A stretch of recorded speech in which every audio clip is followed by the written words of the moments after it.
Hoy vamos a hablarles de la película The Cell y el diseñador de interiores Adam Loss, donde posteriormente realizaremos unas conexiones sobre ambos temas. Para iniciar, un breve contexto de la película. The Cell es una película de suspenso e intriga psicológica, más conocida como un thriller psicológico. Esta película se centra en la vida de una psicóloga forense que se adentra en la mente de un asesino en serie para encontrar a su última víctima. Presenta un enfoque visualmente impactante y surrealista, pues se dan saltos entre la realidad y la mente de los personajes. El adentramiento a la mente desafía la percepción de la misma realidad y plantea cuestiones sobre la identidad, la conciencia y los límites mismos que tiene la mente humana. Por otro lado, Adam Loss es uno de los arquitectos más influyentes del siglo XX. Loss es conocido por su estilo arquitectónico minimalista y funcionalista, que se centra en la simplicidad y la eliminación de ornamentos innecesarios. Para Loss, la ornamentación era una forma de decadencia y un signo de falta de cultura y refinamiento. En su famoso ensayo Ornamento y Delito, Loss argumenta que la ornamentación es un signo de una sociedad primitiva y que la arquitectura moderna debe estar guiada por la funcionalidad y la simplicidad. Su enfoque en la simplicidad se refleja en sus viviendas y en las primeras décadas del siglo XX, como la Casa Moller de 1928. La arquitectura de Loss se centra en la idea de que una casa es una máquina de habitar y que debe ser diseñada para satisfacer las necesidades prácticas de sus habitantes. Es posible encontrar varios paralelos de forma y sentido entre el largometraje y la obra de Loss. En primer lugar, las fachadas y estructuras externas de las casas que construyó este arquitecto guardan similitudes con el laboratorio experimental de The Cell cuanto a la simplicidad evidente del movimiento moderno. Las líneas rectas transversales y las pocas columnas externas evidencian una idea de evolución cultural dependiente del abandono del ornamento, su uso totalmente intencionado. Adicionalmente, existe una disposición con precisión geométrica de figuras y planos que combinan rectángulos y elipses a lo largo y ancho de las escenas arquitectónicas de Loss y cinematográficas de Singh en The Cell. El orden en el espacio es fundamental para entender la curaduría cuidadosa de la película y el estilo de Adolf. Es posible ver que Loss se caracteriza por jugar con materiales de apariencia fría y texturas superpuestas en objetos como muebles, alfombras que soportan, casi paradójicamente, una idea de un habitáculo cómodo y funcional. El mármol y las maderas oscuras, como el ébano, son materiales que no pueden faltar en sus construcciones, generalmente pensadas para una clase aristocrática. Por su parte, en The Cell podemos ver una combinación similar, pero esta vez de materiales cerámicos desgastados y tapices que se acompañan de la narrativa soberbia, o de materiales que también persiguen la idea de lo suntuoso, sobrepuestos a texturas que denotan poder. El cuero en el mobiliario y el metal dorado ocasional son también elementos comunes entre los universos materiales. Pero cabe aclarar que existe una distinción importante entre las intenciones ornamentales de los espacios. Por un lado, se busca justificar la mentalidad ensimismada de un personaje, y por el otro, se busca mantener el gesto de felicidad transversal a la función, al papel emocional que juegan los objetos y también a su participación cuando están dispuestos en el espacio. Por otro lado, la disposición de las luces ayuda a distinguir el protagonismo de lo que ilumina. En el caso de Loss, estas luces pueden denotar la introducción de elementos a una escena permanente en la que van a servir una función predefinida hasta que se dejen de utilizar. El carácter un tanto obsesivo de este arquitecto por crear espacios que cumplirán funciones de habitación predefinidas nos aleja del pensamiento de que hay algo aleatorio en el espacio, y esto elimina al máximo la concepción cotidiana del ornamento. Asimismo, en The Cell podemos evidenciar el juego de transiciones protagónicas y la incorporación de elementos de luz que se vuelven propios de las escenas y las habitaciones que se muestran en todas las tomas. En ambos casos, la luz juega un papel casi que de leitmotiv que caracteriza el momento y el lugar y nos predispone a pensar en acciones específicas allí.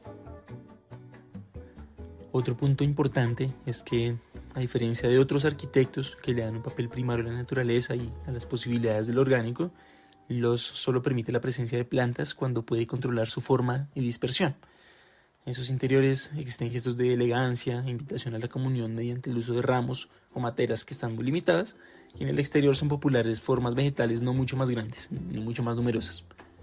En The Cell, como podemos ver, se sigue el mismo principio de reducir los elementos naturales al mínimo, o de permitir que existan de formas accesorias a la narrativa de cada personaje. siempre en cantidades reducidas y como parte de un ambiente que nunca los permite tener como vitales para el espacio. En ambos casos existen personajes que quieren manipular la evolución cultural y tecnológica de lo que se piensa como alcance de la raza humana para su momento. Un ítem fundamental de esta comparación es el principio que los propone, que se llama el Raumplan, que propone crear construcciones que ya no se distingan por las plantas, sino que tengan una contigüidad entre los diferentes espacios. Estas variaciones de alturas, de volúmenes y de composiciones espaciales dentro de un mismo recinto son muy evidentes en gran parte de los mundos mentales de los personajes en The Cell.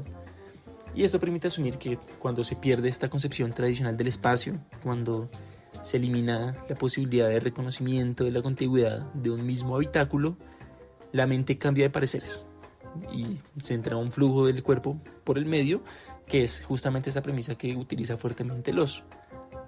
Finalmente, y muy relacionado al Raumplan, con el color pasa algo similar en la arquitectura de Loos. Es poco frecuente verlo utilizar colores como adicionales a la materialidad que escoge, porque es muy respetuoso justamente con la participación de esta materialidad en el espacio. Sin embargo, en los casos en los que implementa pinturas y en salones en los que quiere transformar la interacción de sus usuarios, es muy notable el cambio de materiales y coloraciones con el que persigue esta agencia. Este es el mismo ejercicio emocional de The Cell, donde utilizan matices, reflexiones distintas, saturaciones, utilizan reflectores en diferentes ángulos y muchos efectos con luz que justamente tratan de alterar la percepción de lo que sucede en la escena y de la emocionalidad de la persona que está viendo lo que sucede en pantalla. Para poder avanzar en la investigación, análisis y comparación entre The Cell y Adolf Loos, utilizamos las inteligencias artificiales como herramientas principales para poder llegar a generar esta conexión entre ambos mundos. Inicialmente se le realizaron preguntas muy básicas sobre la película, dando como resultado que lo más llamativo era su paleta de colores y vestuario. Posteriormente juntamos esas preguntas con las ideas de Adolf Loos, generando preguntas sobre una posible reinterpretación de la película por el diseñador y arquitecto, donde logramos ampliar más el análisis que ya teníamos estructurado. La combinación entre minimalista y lo surreal fue la respuesta a la que se llegó.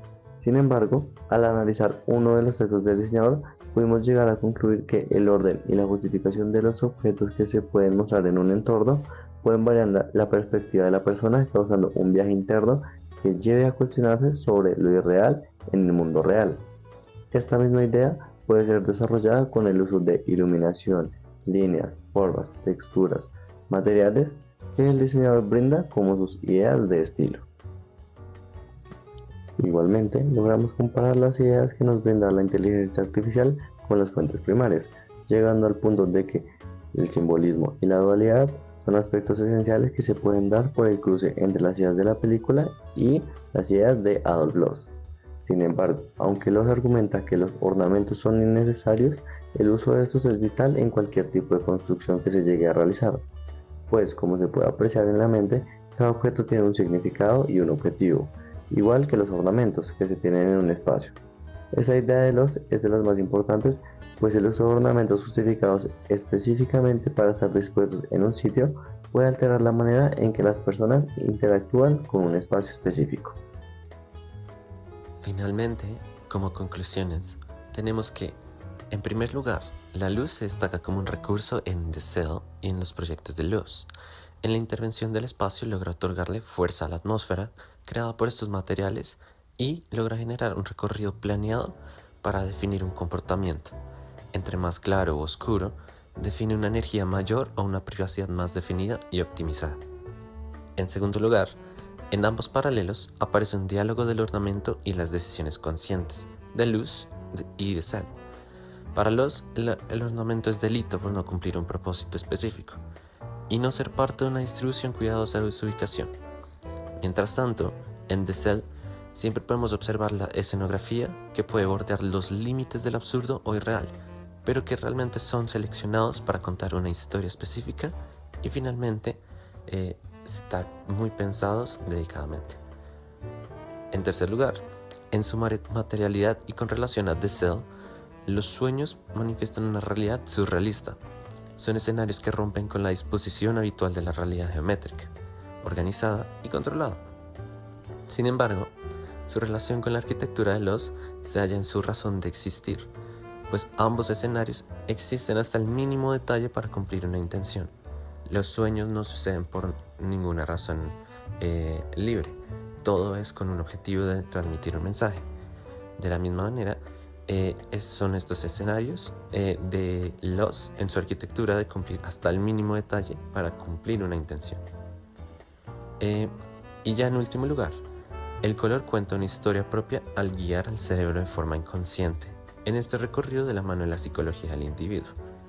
Cell predispone los cambios adecuados de humor y de temor, ansiedad, comodidad o tranquilidad al poner tonalidades claras y oscuras relacionadas a lo que el espectador va a tener que tener en el relato esperado y finalmente el relato que estaba pensado.